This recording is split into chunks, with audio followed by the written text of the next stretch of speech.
2부 순서를 시작하겠습니다.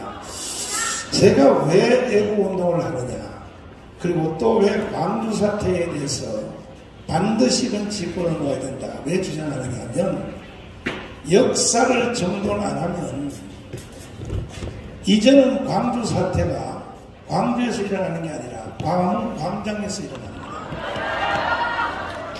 우크라이나 지금 전쟁하고 있죠. 그 사태가 머지않아 한국이 다음이라고 모든 학자들이 다 그렇게 말하고 있습니다. 그 이유는 왜 그런가?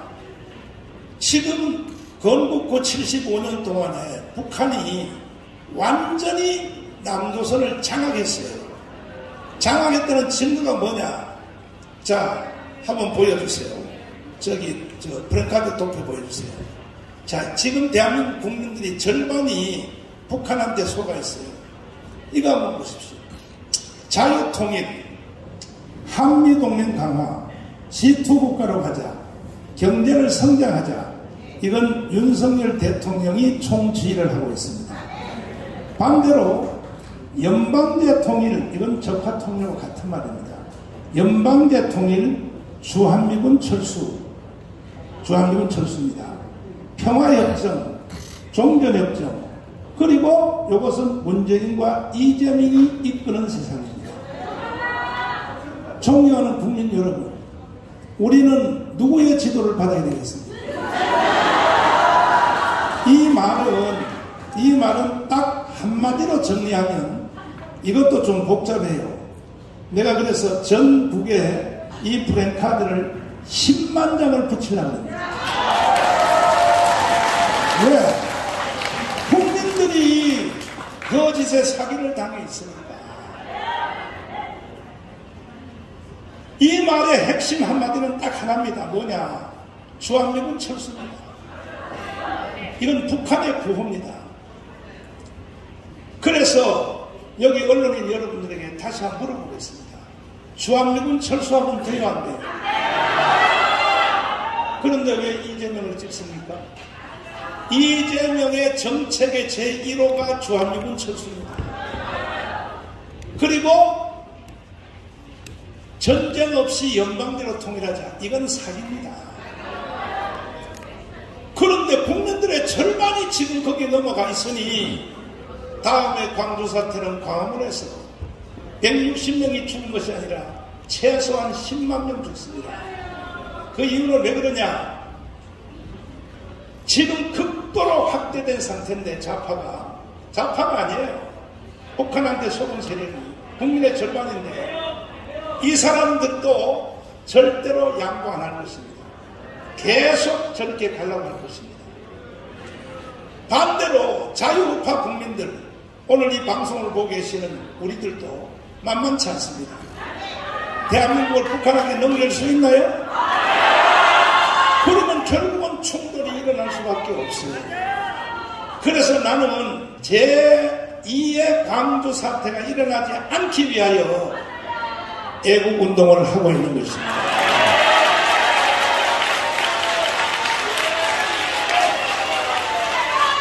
그러니까 북한이 지금 다 먹었는데 저 정강원 개새끼 하나가 나타났어요.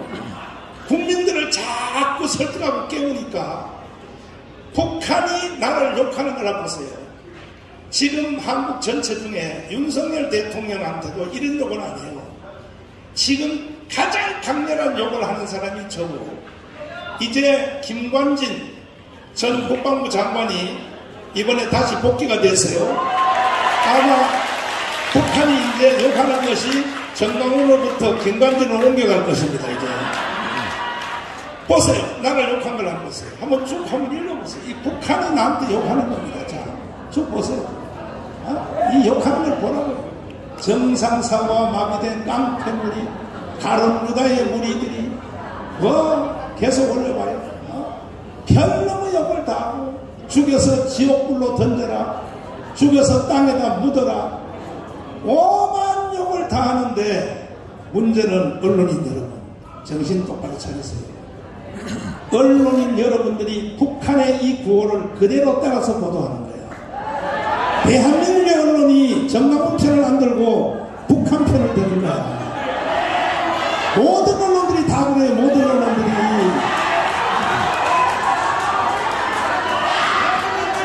말이 되겠습니까? 내가 말을 뭘 잘못했어요? 언론인 여러분 공개적으로 질문하세요. 내가 뭘 말을 잘못했냐? 그런데 대한민국의 언론들, 특별히 JTBC를 중심하여 MBC, 그 다음에 SBS, KBC, 이분들이 나에 대해서 욕하는 걸 한번 보세요. 자, 보세요. 내가 이거 뽑아왔어요. 쭉 한번 내려주세요. 쭉 내려보세요. 나에 대해서 욕한 거. 천천히. 자, 보세요. 이번에 광주 사태에 내가서 발언한 것도 이미 벌써 망언이라고 보도하나. 망언이요? 아니, 광주에서 사람을 죽인 사람은 광주 사람이 아니고 북한의 고정간첩이라고 말한 것이 망언입니까?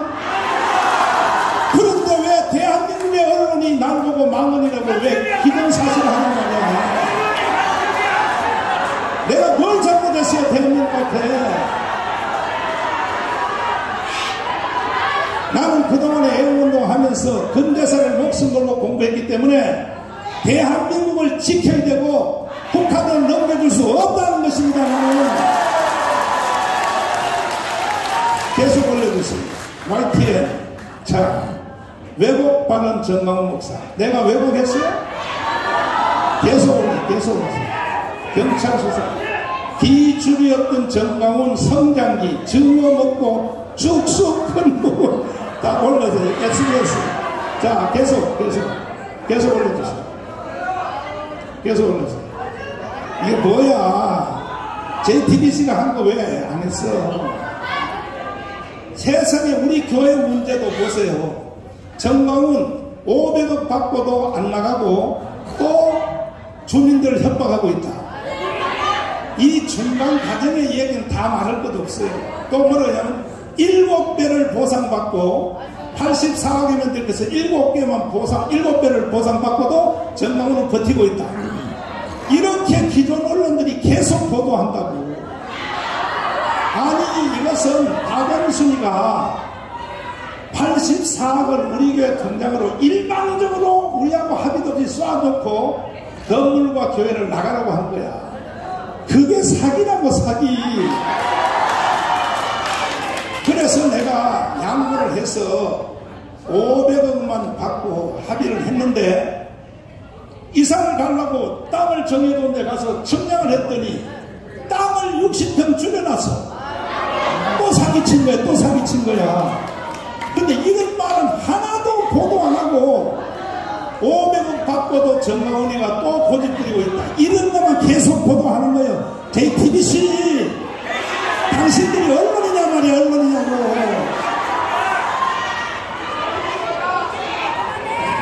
이거 말고도 다음에 만날 때 나를 일방적으로 매도한 언론단 문구를 100개를 내가 찾아가지고 보도해 줄 테니까 단 하나도 나는 거기에 실수한 거 없어요. 아니, 자, 공개적으로 한번 물어보세요. 저한테 질문 한번 해보세요. 내가 무엇 잘못했습니까? 기자님들이 한번 질문해요. 정강훈, 당신 이거 잘못한 거야. 한번 해보세요. 질문 한번 해보세요. 내가 뭘 잘못했습니까? 대한민국 앞에. 나는 대한민국을 위하여 3번 깜방 갔다 온 죄밖에 없어요. 그럼 문재인이가 왜 나를 3번 깜방에 넣느냐? 자, 보세요. 청와대 민정수석에서 종로경찰서로 지시해가지고 정강훈 구속시켜라 해서 내가 3번 구속됐습니다. 구속돼서 무죄로 받고 나오니까 종로경찰서에서 나를 조사한 수사관이 우리 교회를 쫓아갔어요. 무릎을 꿇고 목사님 잘못했습니다. 나는 목사님이 무죄로 나올 줄 알았습니다. 무죄로 나올 줄 알면서 나를 왜 그렇게 괴롭히고 조사했어? 그랬더니 못 살게 합니다. 청와대 민정수석에서 정강훈 구속시키라. 그래서 할 수 없이 그렇게 했으니 용서해 달라고 나한테 무릎 꿇고 빌었어요. 광주에 있는 경찰관 여러분, 그런 실수 더 이상 하지 마세요.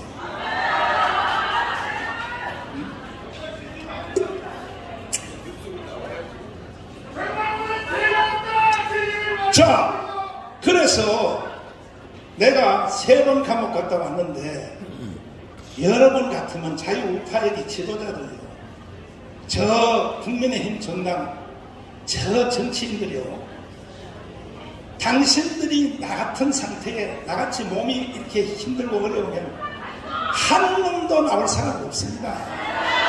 지금 나는 여기 서 있기도 힘든 상태야. 그럼에도 불구하고 내 조국 대한민국을 북한에 넘길 수 없기 때문에 더 심각한 것은 뭐냐, 내가 생명보다 더 귀한 한국 교회를 북한에 넘겨줄 수 없기 때문에 나는 애국운동을 하는 것이고, 여기에 감동 먹은 분이 누굽니까? 장경동 목사입니다. 장경동 목사가 뭐라고 말합니까? 아니 형님이 무슨 교회가 없어, 성도가 없어, 이쁜 마누라가 없어, 자식이 없어, 눈에 넣어도 안 아픈 양면이가 없어, 뭐다로 이렇게 욕을 먹냐 이거야. 그래서 장경동 목사도 열받아서 나와 함께 하는 거예요. 장인 목사도 함께 하는 거예요. 전국에 있는 각 도시의 최고의 대표 목사님들이 다 나와 함께 애국운동 하는 거예요. 거기다가 우리나라 교회의 치명적인 약점인 세계단체 한교총, 한기총, 한교연 3개가 지난부로 하나가 된 것입니다. 하나가. 내가 사정했어요. 사정. 여의도 이용 목사님한테, 그리고 지금 한기총 회장님은 정소영 대표님한테 사정했어요. 한국교회가 민족의 희망이 돼야지. 한국교회가 민족을 실망시키면 되겠냐. 조건과 관계없이 무조건 하나 하기로 완전히 서명해버렸어요. 끝장났어요. 끝장났어요. 뿐 아니라 대한민국의 10개 교단, 통합, 합동, 감리교, 성결교, 신대교, 순복음, 개혁처, 그 다음에 여자교단 목사님들 할 것 없이 10대 교단의 모든 목사 장로들은 이 애국운동에 함께 하기로 결정을 했습니다. 결정을. 왜 그러냐? 한국교회가 137년 동안의 민족의 개화, 독립운동, 건국, 6.25 새마을운동, 민주화, 모든 것에 교회 없이는 불가능했어요. 이 대한민국은 교회가 세운 나라예요. 그럼에도 불구하고 한 가지를 못하니까 모든 욕을 다 먹고 있어요. 이게 뭐냐? 자유통일입니다. 자유통일. 그래서 우리 한국교회는 전체 힘을 합쳐서 3년 안에 자유통일을 완전히 해내야 될 것입니다. 그래서 나는 애국운동을 하는 것입니다. 여기에 대해서 궁금한 기자들이 있으면 얼마든지 질문해 주시고, 그 다음에 마지막으로 제가 이 애국운동을 위하여 생명을 걸었는데 여기에 반대 세력이 만만치 않습니다. 목사님들 중에도 100분의 1은 반대야. 100명 중에 1명은요 북한 편이야. 목사님들이 북한 편이야. 그래서 이 모든 용어는 딱 하나입니다. 딱 하나. 복잡하게 생각할 거 없어요. 주한미군 철수 찬성이요 반대요? 아니, 주한미군 철수하면 돼요 안 돼요? 복잡하게 설명할 필요 없습니다. 과거에 이승만 대통령이 건국할 때의 키워드는 자유입니다. 자유. 박정희 대통령이 대한민국을 일으킬 때는 할 수 있답니다. 키워드가 있습니다. 키워드. 이 키워드를 윤석열 대통령이 이어받았습니다. 그래서 우리는 윤석열 대통령을 앞장 세워서 반드시 자유통일 지투국가로 가야 되는 것입니다. 그런데 이것을 반대하는 주한미군은 철수해도 된다. 돼요 안 돼요? 황준선 장군님을 모시겠습니다. 이 장군님은 육사 당연히 나왔고 1사단장을 했고 가장 대한민국의 군대의 핵심 1분단장을 했습니다. 자유통부대에서 지휘하다고 하셨습니다. 왜 주한미군은 철수하면 안 되는지 오늘은 메이저 언론들이 다 보셨거든요. 그러니까 전 국민들이 다 듣는다고요. 왜 주한미군을 철수하면 안 되는지에 대해서 한마디 합니다.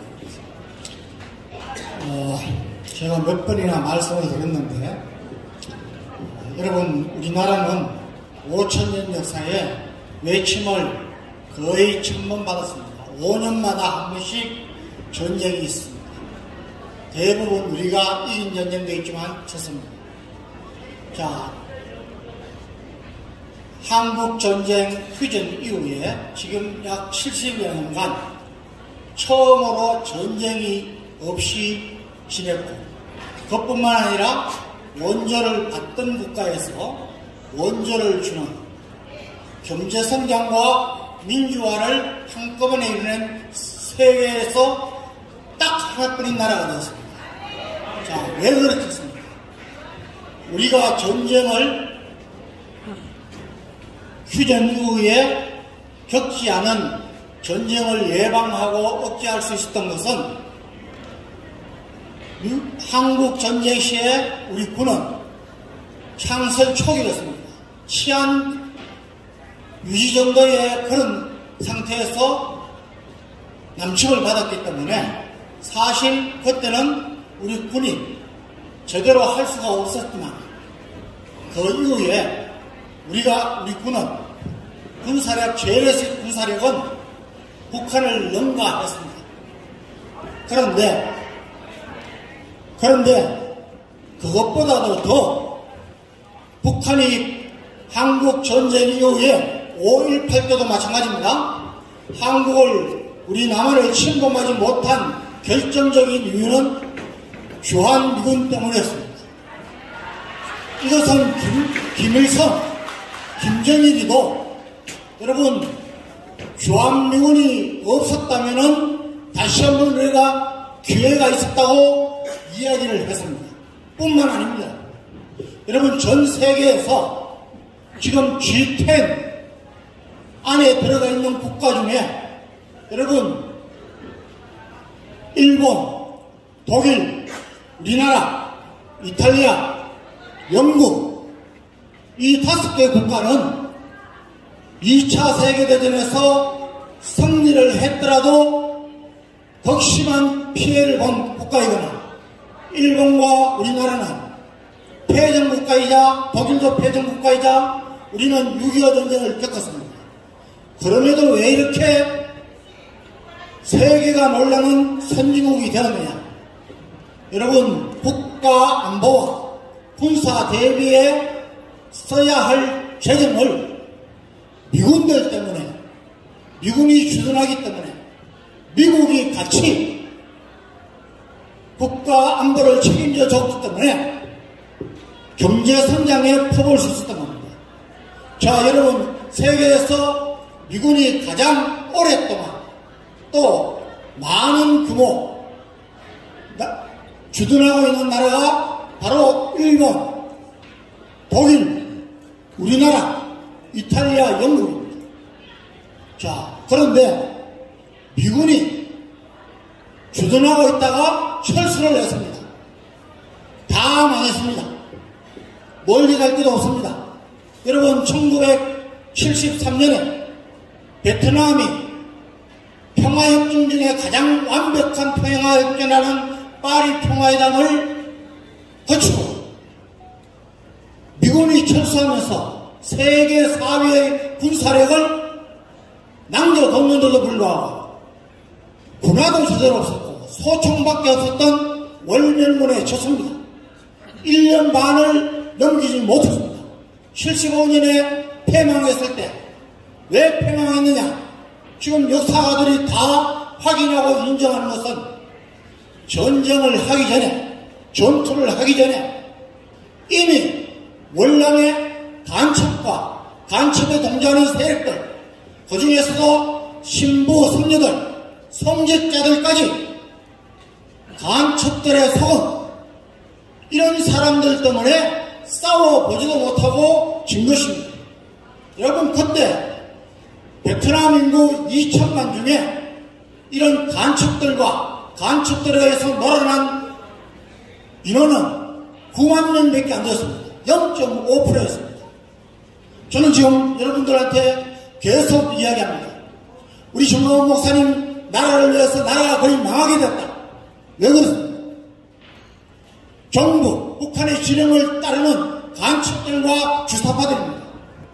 친부, 북한 우리 동포들을 구하려면 김정은이는 빨리 없애야 합니다. 김정은 정권이 무너지지 않으면 우리 동포들을 해방시킬 수 없습니다. 친중, 여러분 5천년 동안 가장 우리나라를 많이 침범하고 우리를 속국으로 여긴 데가 중국입니다. 여러분 중국은 우리가 자유통일을 이어야죠. 가장 경계해야 할 대상입니다. 자, 그런데 이런 종북, 친북, 친중, 여기에 반미, 이런 사람들이 지금 우리가 거의 40%라는 것입니다. 0.5%의 간첩들과 노련한 국민들 때문에 우리가 베트남의 패망을 눈여겨봤습니다. 자, 이제 40%라면 어떻게 되겠습니까? 여러분, 공산주의와 자유민주주의의 구분을 하는 가장 좋은 것은 진실과 거짓입니다. 여러분, 공산주의는 진실을 말하는 법이 없습니다. 국민들을 속입니다. 왜곡합니다. 선동합니다. 여러분, 5.18도 마찬가지입니다.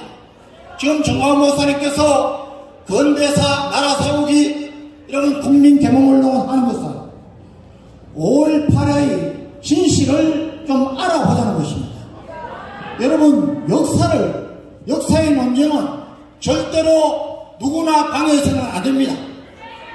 여러분, 4.3 사태, 여순 반란 사건, 지금 거의 40-50년이 지난 지금도 하고 있지 않습니까? 여러분, 5.18도 마찬가지입니다.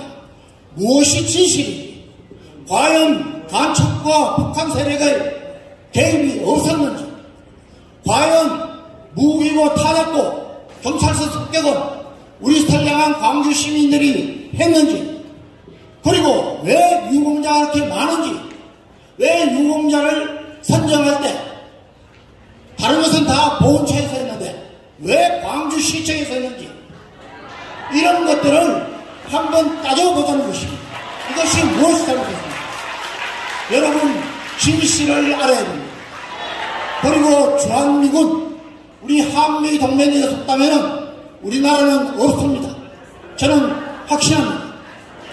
이 주한미군, 한미 동맹은 우리가 자유통일을 위해서 꼭 필요합니다. 주한미군 때문이 아니고 한미 동맹 때문이 아니고 나아가서 한미일 공조는 우리 통일을 위해서 꼭 필요한 것입니다. 여러분, 절대 속지 마십시오. 이 일을 윤석열 대통령이 잘 하고 있습니다. 저는 윤석열 대통령이 이런 우리 보수 우파 세력이 정말 아슬아슬한 차이로 우리 광화문 세력의 도움으로 정권을 차진 이상 이런 역사적인 정리를 해주기를 바랍니다. 속지 마십시오. 이철훈 박사님 잠깐 보시겠습니다. 여러분, 오늘까지 여러분들이 밥 먹고 살